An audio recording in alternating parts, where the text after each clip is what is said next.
Big tech censoring, it's getting out of hand. First, it was Twitter banning Marjorie Taylor Greene over COVID misinformation. Now it's Facebook. In her post, she posted on Getter. Is that how we're saying this new website? Getter, Gettr, Getter, Get Her Done.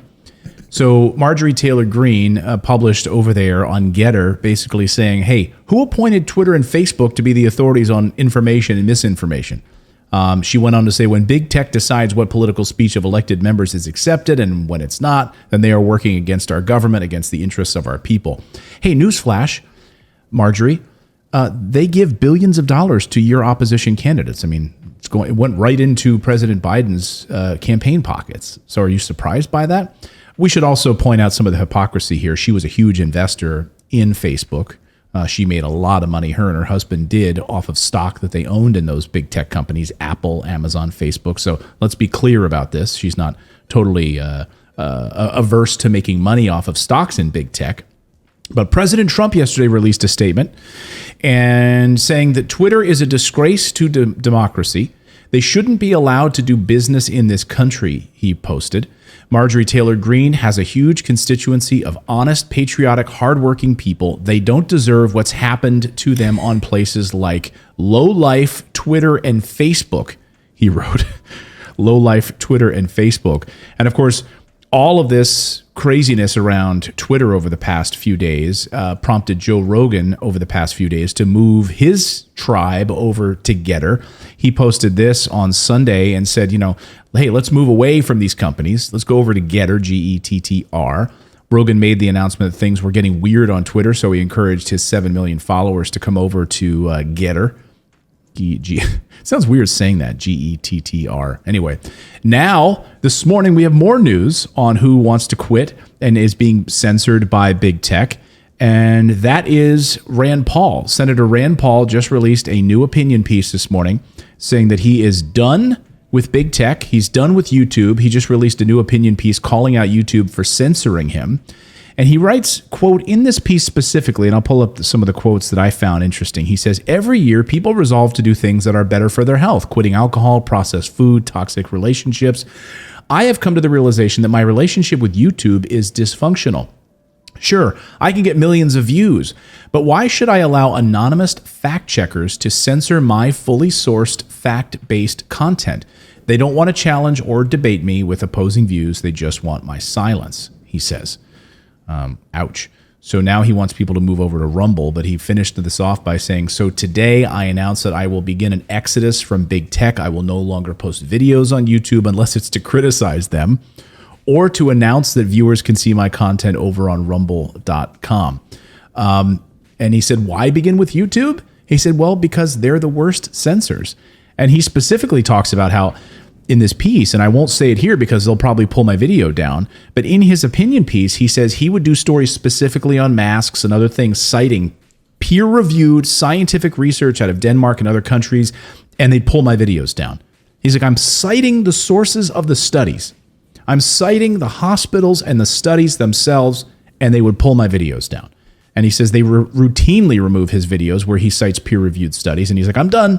I'm going over to Rumble. Is Rumble any better, though? He's a doctor, too. And, and I had a journalist friend, Ben Swan, on Facebook, and he was running into the same thing. He cited all of his sources. The fact checkers had no sites to source, and he would argue with them, and his content was still taken down.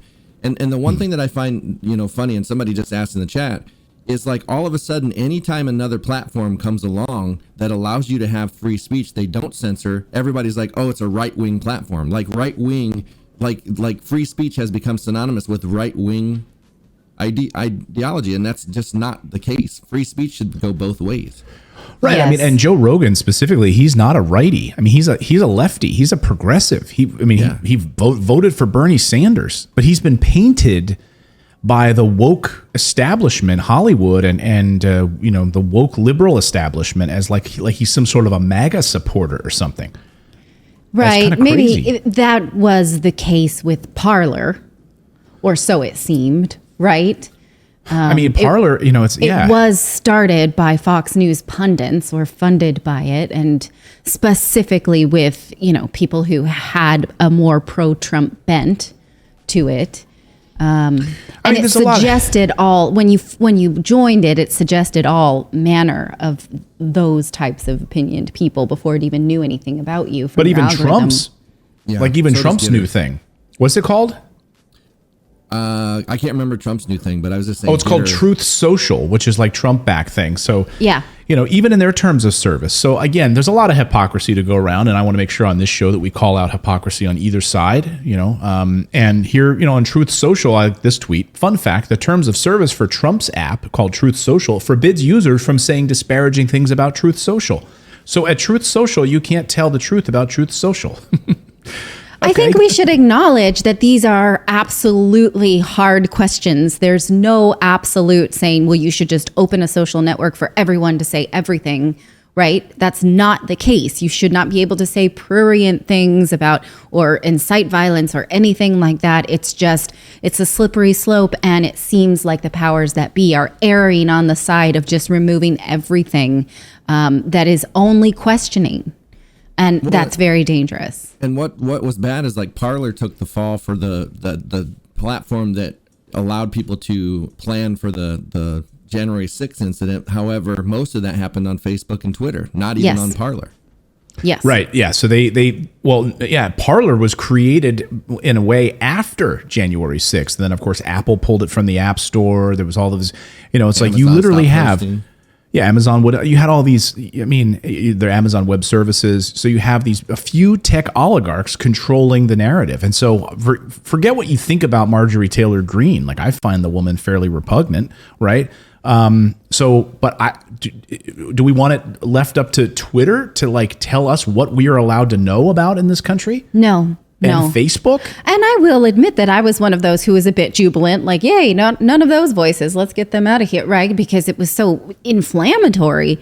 But as now a year has passed and you realize this unchecked power, it feels very uncomfortable. So, you have to realize, wow, that jubilation that I felt a year ago when certain voices were silenced is actually not good for anybody. No, because guess what? It's going to come back soon. Like all of the jubilation that you saw from like the woke left, that's like, yeah, good. Get that Marjorie Taylor Greene off Twitter. Get that Trump off Twitter. What happens to suddenly when, one of these woke liberals has somebody that says something that gets pulled off of Twitter and banned, then that's all hell's going to break loose. Yeah, it's already happened. Yeah. And the thing is, like, we really do need to be free speech purists, because if they start taking our speech, the thing is, like, every one of these platforms has the ability to unfollow and block. If you don't like somebody's opinion, don't follow them. Just block them and don't pay any attention. Don't even let them in your world. But these people just want to get everybody banned that has a different opinion than them. And different opinions are how we get to the truth. You have to have both sides of a coin to get to the middle, right? You can't just like have one side and live in an echo chamber, because that's very dangerous. That's authoritarian. Well, who on the left has been banned? Which woke liberals? Are they also punished? Yes, there was. I can't remember the guy's name, but he was calling people out. He was. Grimskull is pointing that some of them are as just as inflammatory, and I mean, I don't mean to name names, but it does feel like the left is not punished in the same way. Yeah, no, it's a far less, but that it has happened. It depends on the degree.